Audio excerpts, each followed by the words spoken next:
Hello বন্ধুরা, আজকে আসছি আমি একটি খুবই ঐতিহ্যবাহী বাজার। সেই বাজারে আপনাদেরকে এই বাজারটি সম্পর্কে একটি ধারণা দেব। এই বাজারে বাংলাদেশের অন্যান্য এলাকার চেয়ে তুলনামূলক অনেক কম দাম গরু মহিষের।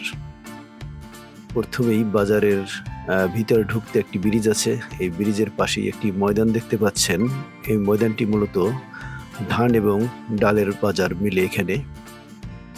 পাশেই একটি হাই স্কুল আছে, মাধ্যমিক বিদ্যালয়। এই বাজারটি এমন একটি বাজার, এই বাজারের ভিতরেই দুপাশে দুটি বিদ্যালয় আছে, মাধ্যমিক বিদ্যালয়। একটি দেখলেন এইমাত্র, আর একটি বিদ্যালয় আছে এই বাজারের ঠিক বিপরীত পাশে। এটা কিন্তু কোনো থানা লেভেলের বাজার নয়, এটি একটি স্রেফ বাজার। এই বাজারটি অত্যন্ত সুন্দর, সুশৃঙ্খল, সাজানো গোছানো। বাজারটির নাম আমি পরে বলছি।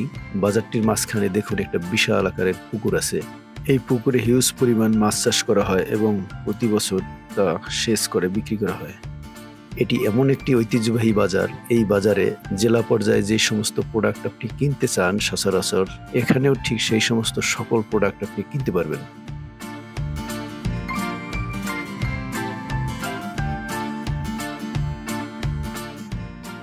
এখানে একটা বিশেষ ধরনের বাজার মেলে, সেটা হলো গরু মহিষের বাজার। সেই গরু মহিষের বাজারটি হলো বিশাল। এই বাংলাদেশের ভিতরে সবচেয়ে কম দামে এখান থেকে গরু মহিষ কিনতে পারবে। আরেকটি মাধ্যমিক বিদ্যালয় হলো সেটা ঠিক গরুর হাটের পাশেই। গরুর হাট প্লাস মাধ্যমিক বিদ্যালয় পাশাপাশি। এই যে দেখুন গরুর হাটটি।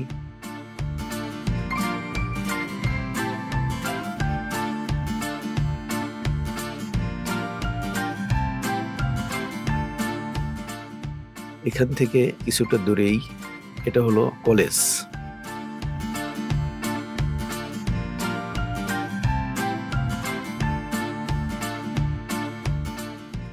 কলেজ থেকে বেশি একটা দূরে নয়, বিদ্যালয়টি দেখা যাচ্ছে, দেখেন। এবং সেই মাধ্যমিক বিদ্যালয়ের বিপরীত পাশে, সেই গরুরহাটের বিপরীত পাশেই একটি প্রাইমারি স্কুল।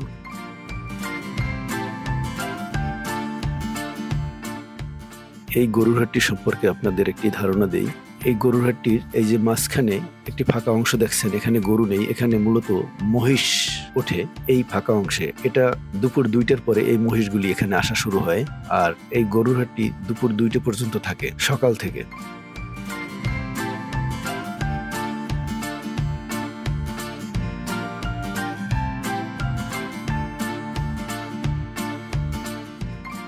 এই গরুরহাটে আজকে আমি ভিডিও করছি, টানা 7 দিন বৃষ্টি এবং গতকালকেও বৃষ্টি ছিল। তার পরিপ্রেক্ষিতে গরুর পরিমাণ খুবই কম আজকে।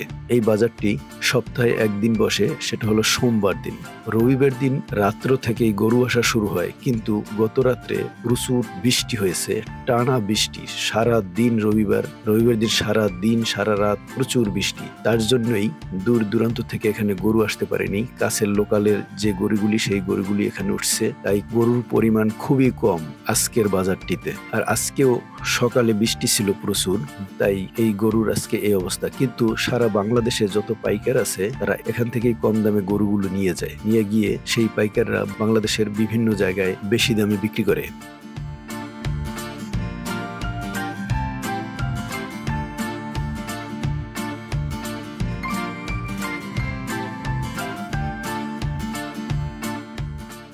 এই যে দেখুন, এখন দুপুর 2টার বেশি বেজে গেছে, তাই এখন মহিষের বাজার আবার সেই একই স্থানে। এখান থেকে খুবই কম দামে, কম দাম বলতে বাংলাদেশের অন্যান্য অঞ্চলের চেয়ে এখানে অনেকটাই কমে গরু এবং মহিষ কিনতে পারবেন। এই বাজারটির নাম মূলত কালাইয়ার বাজার। এই বাজারটি পটুয়াখালী জেলার বাউফল থানাধীন এলাকায় অবস্থিত। এটা একটা বিশাল বাজার। দেখুন এখানে যে এই খালটি আছে, বড় একটি খাল। এই খাল থেকে গরুর হাটটি বেশি একটা দূরে নয়, এবং এই খালটির ভিতরেই মূলত এই কালাইয়ার লঞ্চ ঘাটটি আছে। সেটা আপনাদের আগের একটি ভিডিওতে আপনাদের দেখিয়েছি। সেই ভিডিও থেকে আপনারা কালাইয়ার লঞ্চ ঘাটটি দেখে নিতে পারেন। বন্ধুরা, আমার ভিডিওটি যদি আপনাদের ভালো লেগে থাকে, অবশ্যই একটি লাইক দিবেন, এবং আপনি যদি আমার চ্যানেলে নতুন হয়ে থাকেন, আমার চ্যানেলটি সাবস্ক্রাইব করে আপনার পাশে আমাকে রাখবেন। এবং অলরেডি যে বন্ধুরা আমাকে সাপোর্ট করতেছেন চ্যানেল সাবস্ক্রাইব করে, তাদেরকে অসংখ্য ধন্যবাদ। বন্ধুরা, এই বাজারের আরেকটি বৈশিষ্ট্য হলো এই বাজারে কম দামে আপনারা দই, মিষ্টি এবং ঘি কিনতে পারবেন।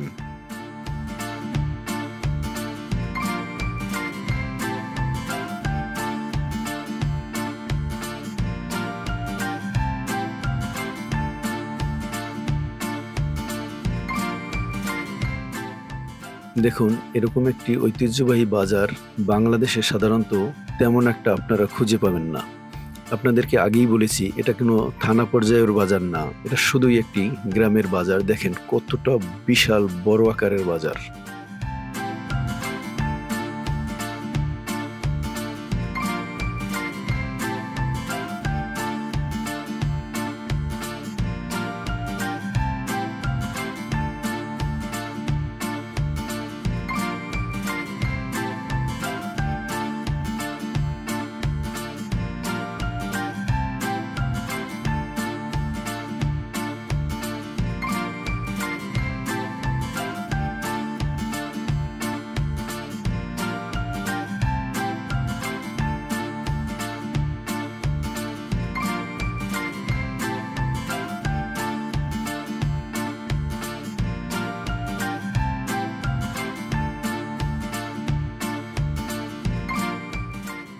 দেখুন, এখান থেকে লঞ্চঘাটটি দেখা যাচ্ছে। লঞ্চঘাট থেকে দেখলে এভাবে দেখা যায় যে এখান থেকে দূরত্ব কতটুকু। তো বন্ধুরা, ভিডিওটি শেষ পর্যন্ত দেখার জন্য অসংখ্য অসংখ্য ধন্যবাদ। পরবর্তী ভিডিও দেখার আমন্ত্রণ রইল। খোদা হাফেজ।